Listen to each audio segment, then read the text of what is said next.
Bienvenidos a nuestra serie Hacer Familia, un aprendizaje desde el Evangelio. Soy José María Corominas. En este episodio desarrollaremos el tema de la pasión, muerte y sepultura del Señor. Dios en nuestras escuelas es el pilar fundamental en el que nos apoyamos, tanto los especialistas en familia como los padres, para educar a nuestros hijos. Los evangelios es su palabra.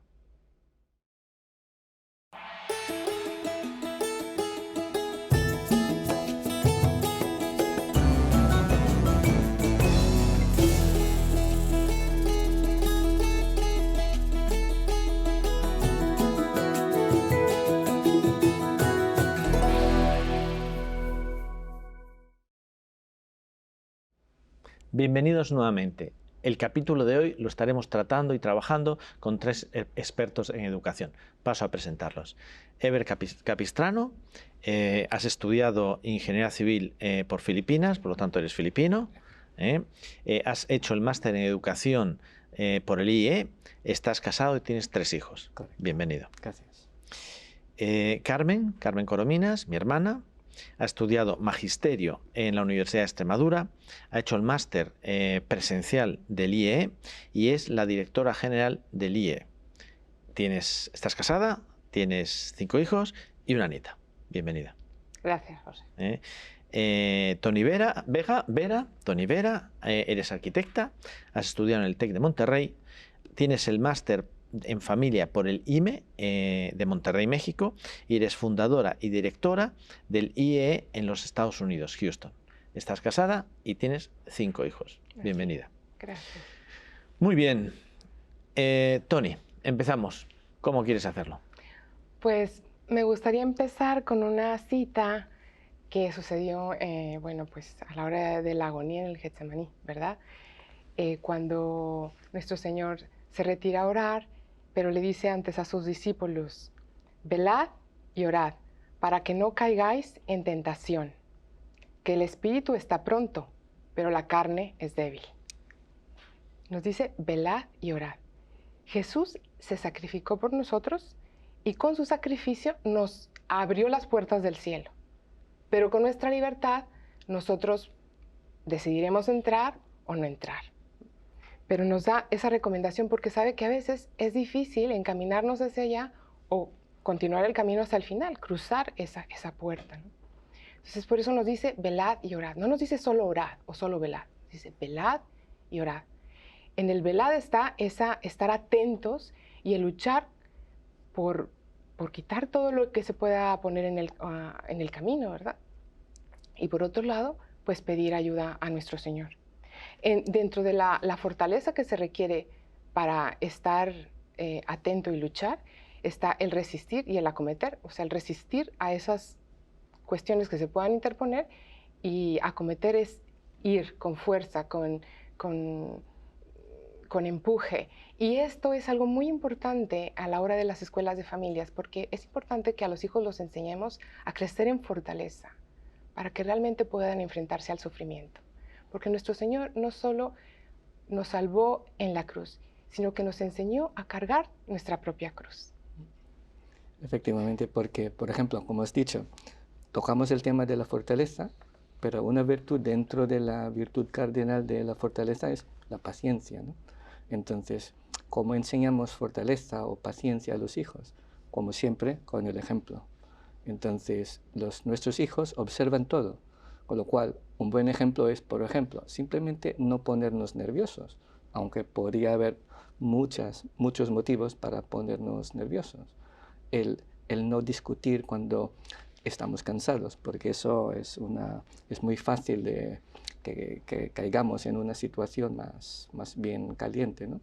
Pero yo creo que sí, es muy importante el ejemplo en primer lugar. Yo recuerdo unos papás de escuelas de familia que yo les hablé de la fortaleza, precisamente. Y entonces se les ocurrió que quedaron los papás con los hijos y se fueron al campo a hacer camino por el campo, pero por sitios donde había muchas matas y muchas... Sí. Y entonces el juego, porque lo hicieron así como un juego, ¿no? Es que tenían que pasar y aunque se arañaran las piernas, que iba no hacía calor, iban con pantalones pues cortos, y aunque se arañaran, no quejarse. Y entonces ese era el objetivo. Sí, claro. Sí. Y luego lo celebraban. Sí. Y fueron a eso, para hacerles fuertes, y les decían, es que hay que ser fuertes. O sea, que aunque nos hagamos daño, aunque nos arañemos, y luego se reían porque se miraban los arañazos y se lo contaban cada uno, pues mira, yo no sé cuánto. Entonces, bueno, es una manera divertida de decirles, oye, hay que ser fuertes. Sí, sí, sí. Y también aunque, no, o sea, no tener miedo a equivocarnos, porque luego también eso nos provoca sufrimiento y a veces nos para a no seguir adelante, ¿verdad? Con el temor. Como Pedro, a la hora que cuando fue las negaciones de Pedro, ¿se acuerdan? Y que fue lo que hizo cuando cantó el gallo, pues rompió en llanto amargamente, ¿verdad? Pero bueno, rectificó finalmente, ¿verdad? Entonces, qué importante que los papás ayudemos a los hijos a no criarlos en ese ambiente perfeccionista, obsesivo, en el que todo tiene que salir perfecto. A veces a los hijos, pues hay que enseñarles a que si nos equivocamos, pues nada, pedimos perdón, rectificamos, volvemos a empezar, ¿verdad? Y claro que sí, y no solo eso. Yo les digo a los papás, que les digan a los hijos, digo, qué bien, te has equivocado, tienes algo en lo que ya puedes mejorar. Sí. ¡Qué suerte! Sí, Digo, sí. pues mira, esto lo puedes hacer. Sí. Y estaba acordando de una mamá que le puso a la niña a limpiar los platos y claro, no quería. Y estaba así y dice, pero bueno, es que algún día tienes que aprender. Digo, piensa una cosa, qué suerte que hoy es tu primer día de limpiar platos. Creo que la niña le miraba. Pero sí, empezó ahí a limpiando platos y luego ya poco a poco pues lo hacía con naturalidad, evidentemente. La fortaleza, ya que es fundamental porque es la base de muchísimas otras virtudes, ¿cuál es la época más adecuada para que la tratemos, la trabajemos con nuestros hijos? Ya que tienen uso de razón, como entre los 6 y los 12, ahí es donde podemos ponerlos en ocasión. O sea, crearles situaciones en las cuales ellos pueden hacer pequeños sacrificios. O sea que eso sería el periodo sensitivo, ¿no? Ujú. ¿Puedes explicar qué es el periodo sensitivo? El periodo sensitivo es una época, un periodo en la vida en la cual nosotros estamos como más dispuestos, tenemos más facultades para poder desarrollar ciertas habilidades, que pueden ser físicas, pueden ser intelectuales y pueden ser trascendentales, o sea, del corazón, hablando concretamente de las virtudes. Entonces, la fortaleza es una virtud. Entre los 6 y los 12 años, excelente. ¿Podéis poner algún ejemplo de las 3 niveles que se pueden mostrar? Que se pueden enseñar, que están afectadas por los periodos sensitivos. Por ejemplo, físico, la parte, intelectual y espiritual. La parte física, ¿no? Pues también está el periodo sensitivo del equilibrio. Entonces, y eso es bueno. O sea, todo lo que trabajes con el cuerpo cuando es niño, el niño cómo desarrolla su cerebro desde que antes de nacer es a base de estímulos. Desde la concepción, con estímulos.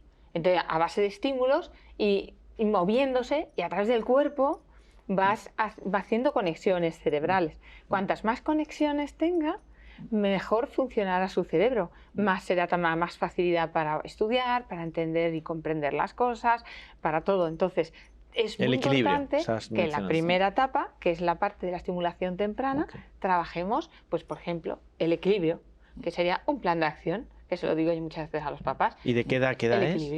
El equilibrio son... 3 a los 6. Los 2, 3, 4, 5 o 6. Aprender a montar en bicicleta, patinaje, patinar, 2, 3 años, 4... Como caminar también, 4 ¿no? años, ¿eh? También hay otro periodo sensitivo de caminar. 2, un poquito antes, 2, 3, 4. Y de hecho una familia me decía, bueno, hasta los 5, 6, 7 años montar en bicicleta, ¿no? Y yo decía, no, tú prueba con una bicicleta adecuada, porque eso sí, hay que saber elegirla. Tú hazlo como hay que hacerlo, facilítaselo al niño. Y sin rueditas. Y sin ruedines, que puedan apoyar los piececitos.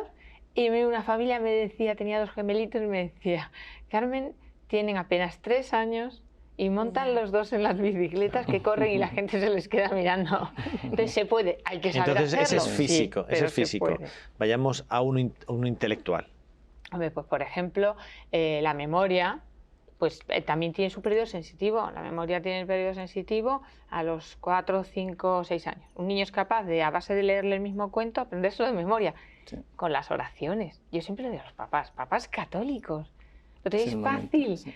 todas las noches, oraciones. Y vocales, a la siguiente noche, a la siguiente semana, una oración nueva. Y a la siguiente, otra oración nueva. La oportunidad de trabajar la memoria a través de enseñarle oraciones nuevas, que las hay preciosas. Yo tengo una anécdota de una Las hay mamá preciosas. que le ejercitó la memoria también a los hijos, y lo que hizo fue tomar fotografías, por ejemplo, de papá yendo al trabajo, y la sacó doble, y mamá haciendo la comida, la chica haciendo la tarea, levantándose con el reloj y marcando las 6, y eran dos iguales, entonces jugaban al memorama de las virtudes, ¿verdad? De todas las cosas bonitas que qué hacían bueno. unos por otros Qué bonito. Sí, para sí. esforzarse. ¿Y la Qué fortaleza bonito. dónde entraría? ¿Es física o es espiritual? Trascendental, totalmente. Trascendental. Sí, exactamente. Perfecto. Bueno, a ver, ¿qué más? Pues Tony habló de las negaciones de Pedro. Esto me llama la atención precisamente porque esto nos enseña que no podemos seguir a Jesús de lejos, porque es lo que estaba pasando a Pedro. Estaba dudando hasta dónde puedo seguir a Jesús, pero no tanto. Y eso fue el motivo porque al final acabó negando a Jesús, ¿no? ¿Y qué nos puede enseñar esto cara a nuestros hijos? Pues tener vida interior, es decir, conocer a Jesús. Carmen, lo que has dicho antes, por supuesto, aprender oraciones vocales en los periodos sensitivos, y ese es el mejor momento. Pero el objetivo un poco más de medio plazo es que tenga un trato personal con Jesús. La oración mental, a ver, igual es algo que no está establecido todavía, pero si nosotros fuéramos a enseñar a nuestros hijos a hacer oración mental, dentro de los periodos sensitivos, ¿cómo se encajaría? Pues yo lo encajaría... Lo que es la relación con Dios, a lo mejor, de 6 a 12 años. Pues empiezo desde chiquitos con Desde la chiquita. vocal, que sea, Sí. como decía Carmen, Claro. las primeras Sí. oraciones, y luego ya empieza la mental, ¿verdad? Y luego ya la contemplativa, que es el proceso natural de la oración. Sí, pero de manera natural en la familia sí. empieza leyendo a los Sí, niños el sí, Evangelio. exacto. Es, creo que, una de las mejores maneras para que nuestros hijos conozcan a Jesús, leyendo su vida. Además, si es la madre o el padre leyendo el Evangelio con vida, ¿no? Como viviéndolo Como si suyo. fuera una persona más, uno de los apóstoles, poniéndose en los zapatos. Sí, y con la imaginación del niño o de la niña, pues claro, poco a poco lo va absorbiendo. ¿Qué podríais decir A de ver, qué es la oración mental? Más que oración mental, no es oración mental, es una oración con Dios, es Estar saber en hablar presencia con de Dios, Dios. más Eso que es. Hablar con A Dios. esa edad. lo hemos dicho de esa manera, pero en verdad nos hemos referido a lo que es hablar con Dios, lo que es enseñarles a orar, a estar con Él A y ser amigo dirigirte a de Él, Él. a ser amigo de Él. Sí, Y sí. yo sería más atrevida todavía, y yo diría, empieza desde antes de nacer. ¿Por qué? Porque si tú, cuando estás embarazada y oras en alto, la musicalidad que tiene Sí, es cierto. rezar Por en la ejemplo, oración, totalmente. el rosario, El rosario, iba a decir. nada se iguala a eso. Ujú. Entonces, cuando el niño está más a gusto, que es dentro de la mamá, y oye, y escucha la oración, le va a predisponer para que cuando nazca y vaya creciendo, eso sea algo que le produzca una buena sensación. Que sea Entonces, parte sí. de él, ¿no? Sí. yo soy más atrevida. Sí, Yo estoy de acuerdo. ¿A que sí? Yo creo que cuando hablas de oración mental, claro, cuando hablamos de niños pequeños, claro, no es el momento todavía de hacer tipo meditación, leo y después contemplo. Yo creo que podría ser incluso al revés. Podemos aprender de los pequeños. De hecho, eso es lo que dijo Jesús.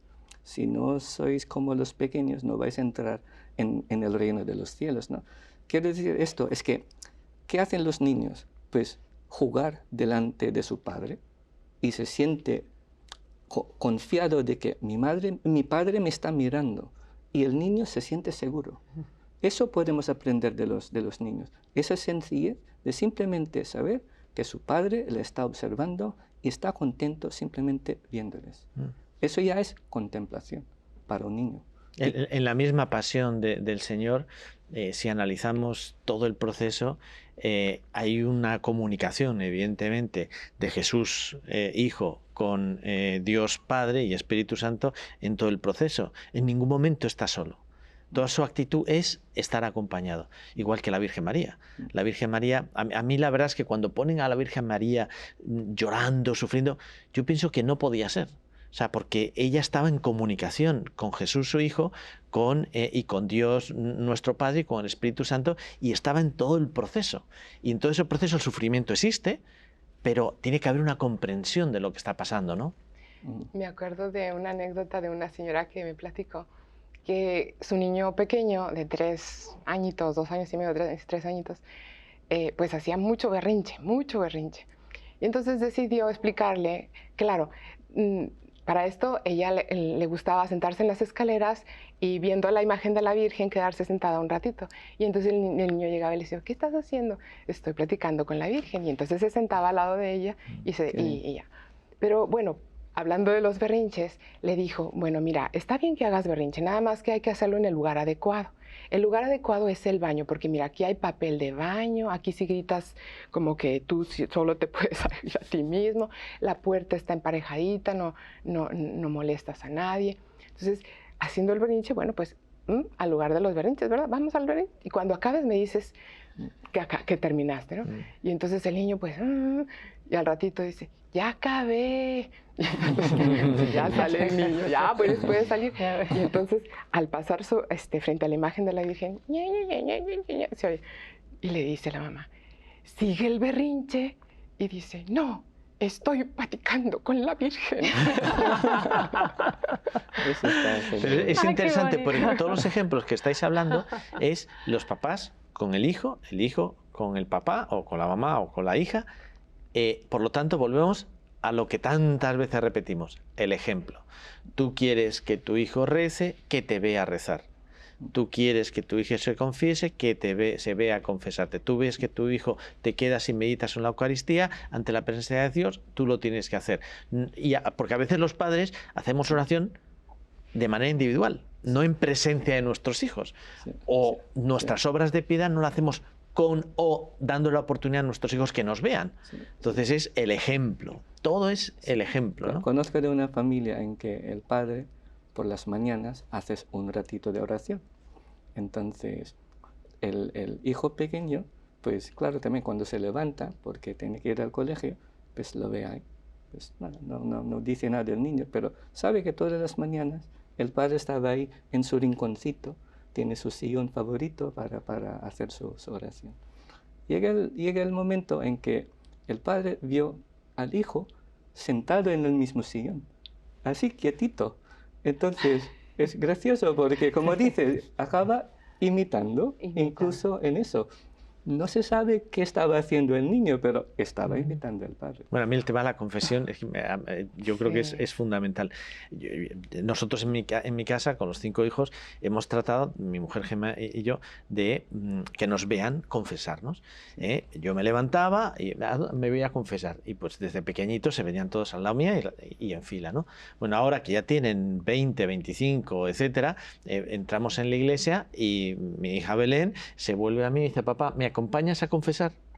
O sea, y lo ve normal, ya lo hace parte de su vida, porque nuestras creencias, la religión y la relación con Dios es algo natural, algo del día a día, la presencia constante de que estamos con Dios, nunca estamos solos, ¿no? Incluso, por ejemplo, cuando hay invitados en casa, por ejemplo, los padres, invitamos amigos en casa sobre la comida o mientras estamos cenando, no de manera forzada, pero si surge de manera natural, hablar del tema de Dios. Y si nuestros hijos están presentes y se dan cuenta, oye, mis padres hablan con sus amigos de manera natural de Dios, sin machacar, por supuesto, entonces ellos también, eso también entra y lo ven de manera natural. Y que ven bendecir la mesa. Por supuesto. Delante, estés en un restaurante, estés con quien esté. Yo he llegado a sentarme con familia, yo sabía que ellos no bendecían nunca la mesa, y yo les dije, bueno, yo bendigo la mesa. La bendije de una manera muy, ¿Discreta? para mí, discreta, pero yo bendecí la mesa. Sí, Y sí. hay que, como católicos, tenemos que dar ejemplo y no avergonzarnos, sino todo lo contrario, Sí. y vivirla siempre. Y creo que eso es lo que más va a llegar a los demás. No imponer, no convencer, no hace falta. Si te ven que tú sabes realmente amar a los demás, que te ven orar, que te ven amar a Dios, pero además eso, amar a los demás, respetar a los demás, yo creo que eso tiene un... Sí, Dios nos lo ha fuerza. puesto muy fácil. Nosotros no convertimos a nadie. Nosotros no le damos la fe a nadie, todo lo hace Él. Eso es verdad. Nosotros simplemente somos el medio. Sí. Por lo cual, hagamos nuestra parte, Sí. que el resto lo hará Él. Que lo- Sí, sí, sí, Claro. sí. Amar a los demás y sacrificarnos por los demás, Sacrificarnos por los aparte. demás. Como aquí traigo una cita cuando nuestro Señor iba rumbo al Calvario, ¿verdad? Y iba cargando su cruz y pues se encuentra con Simón de Cirene. Dice, cuando le llevaban, echaron mano de un cierto Simón de Cirene que venía del campo y le cargaron la cruz para que la llevara detrás de Jesús. Entonces, a veces, como dice San José María, tenemos encuentros inopinados con la cruz, ¿verdad? Cosas, dolores que no esperamos y que podemos nosotros asumir por amor a los demás, como lo hizo nuestro Señor con nosotros, ¿verdad? Hay mortificaciones pasivas, que son esas que así nos vienen, sin que las busquemos, y hay mortificaciones activas, que son las que buscamos abiertamente. Claro que esas son muy útiles porque nos ayudan a ir fortaleciendo para que cuando lleguen las pasivas tengamos Claro. esa fuerza. Y bueno, yo me acuerdo de un plan de acción de una mamá que pues quería justo eso, ayudar a sus hijos a que fueran pues más fuertes, ¿no? Que se fueran aprendiendo a sacrificar por los demás. Entonces se llamaba el plan de acción ¿en qué te puedo ayudar? ¿No? Entonces era, pues claro, era todos los días buscar en qué te puedo ayudar, algo que a mí me cuesta, ¿no? Entonces la mamá hizo como, eran puros hombres, entonces hizo una cartelera con la fotografía de la cara de cada uno de los hijos y así, ¿verdad? Y una musculatura de dibujo, ¿no? Y le puso una barra grande y le iba colgando pesitos. Entonces, cada vez que prestaran una ayuda, ay, me has quitado un peso de encima. Y le daba un peso, iba y se lo colgaba en cada lado, ¿no? Y al final de la semana, cuando ya juntaron al menos unos 8, ¿verdad? Uno por cada día, al menos, pues le iba dando un corazón más grande. Entonces, con lo cual cada semana se le iba ensanchando el corazón al hijo. Entonces es una manera muy gráfica de decirle cómo realmente esa lucha por crecer en la fortaleza le iba haciendo mejor. Has mencionado a Qué San José bonito. María. ¿Puedes explicar quién es San José María? Ay, pues San José María es mi santo favorito, por eso lo menciono tanto, que simple y sencillamente nos dice que la santificación está en la vida ordinaria, haciendo lo de todos los días, siendo mamá, siendo papá, siendo un hijo, pero bueno, intentando hacerlo lo mejor posible. Y así, poquito a poquito. Y es el fundador Es el fundador del Del Opus Dei. Opus del Opus Dei. Sí. Hombre, lo curioso con eso es que su mensaje era algo novedoso, pero realmente, incluso para él, su modelo eran los primeros cristianos, Exacto. que eran gente normal, tiempos romanos, pero hacía lo que estamos haciendo, albañiles, ingenieros, arquitectos, etc., pero santificando el mundo desde dentro, los laicos, la gente casada. Entonces eso es. Muy bien, ya estamos llegando al final, desafortunadamente, porque está siendo muy entretenido, la verdad. Os voy a pedir que penséis en un último mensaje que podamos dar a esa mamá, a ese papá que nos ve desde su casa y tienen, pues eso, unos hijos que están inquietos y quieren, pues, a ver qué mensaje le podemos dejar. Y tómate tiempo. Bueno, pues hablando de la fortaleza, hay un dicho de la sabiduría popular que dice, a Dios rogando y con el mazo dando. O sea, hay que dar nuestro mejor esfuerzo sin olvidarnos de pedir ayuda a Dios nuestro Señor. Muy bien, o sea que Dios no, o ¿cómo es? Dios que nos creó sin nosotros no nos salvará sin nosotros. ¿Eh? Así Eso es importante. Mari Yo Carmen. les diría que insisto mucho en esto, pero así lo veo, porque se me han acercado muchas familias a veces diciendo, qué lástima, qué pena no haber empezado a aprender esto antes, a hacerlo antes, a saber todo lo que estoy aprendiendo ahora ya con mis hijos más mayores. Eso es lo que más pena me da. Ojalá lo hubiera conocido antes, todo esto que vosotros estáis enseñando y que nos estáis ayudando tanto con estas herramientas, ¿no? Como son los planes de acción y saber hacerlo y cómo hacerlo, ¿no? Y esas asesorías personales que hacemos. Entonces, pues yo les diría a los papás que se formen, que no lo dejen, que merecen la pena, que no tengan que decir luego, ay, qué pena, que... Entonces, desde bien pequeños, que es como una aventura, apasionante aventura. Y que no se educar a los agobien. hijos y O sea, aprender. si tienes 3 o 4 hijos, o 3 hijos, o 2 hijos, y uno a lo mejor ya tiene 15 años, pero el otro tiene 6, no pasa nada. No pasa nada. En las escuelas, generalmente cuando empezamos a trabajar a los hijos y planes de acciones, empezamos por el más pequeño. Pero es que trabajando el más pequeño afectas a todo el resto de la familia. Un niño de 15 años es capaz de sacrificarse por su hijo, por su hermano más pequeño, si ve que con eso le hace un bien. Es capaz de hacerse más ordenado. Y si vas directamente a él y dices, sí, tienes que ser ordenado porque tienes que ser ordenado, pues no, sin amor por su hermano sí sería capaz. ¿Ever? Sí. Ya que estamos hablando de la pasión, muerte y sepultura de Jesús, yo pondré un poco de énfasis en sufrir con alegría. Una alegría interior, no alegría, si alguien está sufriendo... No reírse. No reírse, pero alegría interior. Pero alegría interior. Porque en el fondo, claro, es que... También nos podemos reír, ¿eh? O sea, por supuesto, y mucho. Pero es que el sufrimiento es inevitable.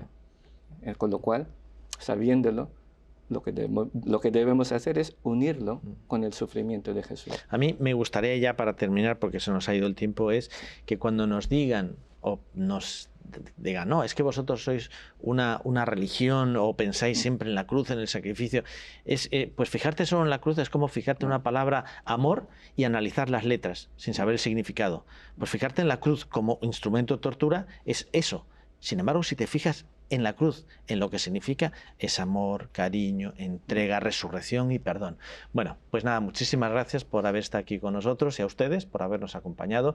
Y como siempre, les recuerdo que recemos por el Papa y amemos nuestra Santa Madre Iglesia. Hasta la próxima. Adiós.